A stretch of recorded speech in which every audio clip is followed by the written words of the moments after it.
quand il avait acheté le terrain, il avait eu envie d'une maison en bois là, sur son terrain. Il avait fait construire une maison en bois. Il vivait là avec ses 2 enfants, son garçon, sa fille.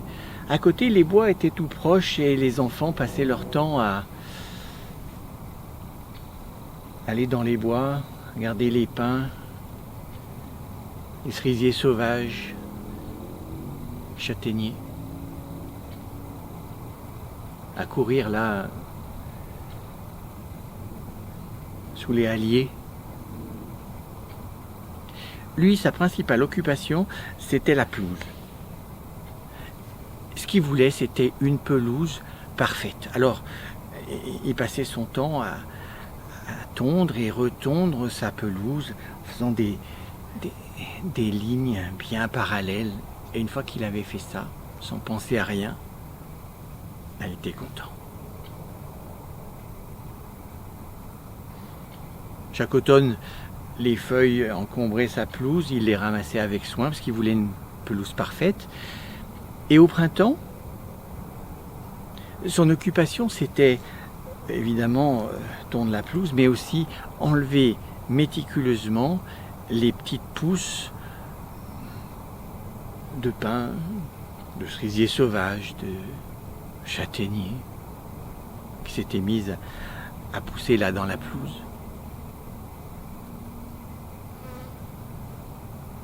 Les enfants, au bout d'un moment, ils ont grandi. Ils sont même allés étudier à la ville.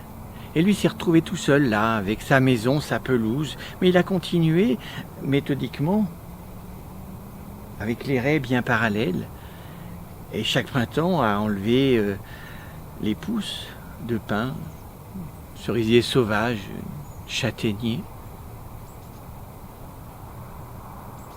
Les enfants, ils ont fini par travailler loin, à la ville. Au début, ils sont revenus. Puis, les enfants, le travail, ils sont de moins en moins venus, si bien que, au bout d'un moment, il est resté seul là, à sa maison. Le temps avait passé pour lui aussi. Les raies, elles étaient toujours parallèles. Mais il lui fallait plus de temps qu'avant. Et puis, je ne sais pas si c'était un fait exprès, mais les pousses nouvelles de pins, de cerisiers sauvages ou de châtaigniers, il semblait qu'elles étaient plus nombreuses et plus résistantes aussi. Et puis voilà qu'un temps, il s'est rendu compte qu'il n'y arrivait plus. Alors il s'est dit qu'il fallait qu'il aille à la ville. Il a tondu sa pelouse une dernière fois, il a enlevé les pousses nouvelles une dernière fois. Il a planté une pancarte là au bord du chemin à vendre, avec un numéro de téléphone. Et puis il est parti, sans se retourner. De temps en temps, il revenait, surtout pour se rendre compte que une nouvelle planche était disjointe, qu'un nouveau clou, une nouvelle rangée de clous était partie, qu'un carreau était cassé. Puis il a fini par plus venir.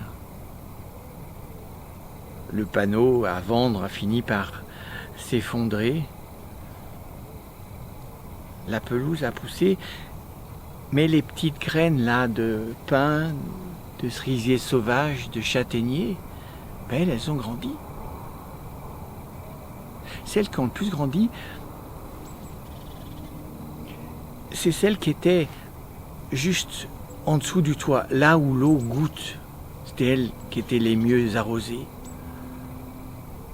Alors elles ont poussé. Et puis, il y a une sorte de forêt qui a commencé à entourer cette maison. Mais les arbres qui poussaient le mieux, c'était ceux qui étaient au bord de la maison. Lorsque le vent venait, il les agitait si bien qu'il y avait des traces sur les murs que laissaient ces arbres agités par le vent. Et puis voilà qu'un jour, imperceptiblement, les arbres qui poussaient si fort ont commencé à soulever la maison. Et au bout de 2 ans, si on se baissait, on pouvait voir d'un bout à l'autre de dessous la maison. Ils ont continué à pousser. Et puis ils ont soulevé cette maison. Et ils l'ont gardée entière. Peut-être qu'un jour, quelqu'un viendra, trouvera cette maison dans les arbres. Une maison portée par des pins, des cerisiers sauvages, des châtaigniers.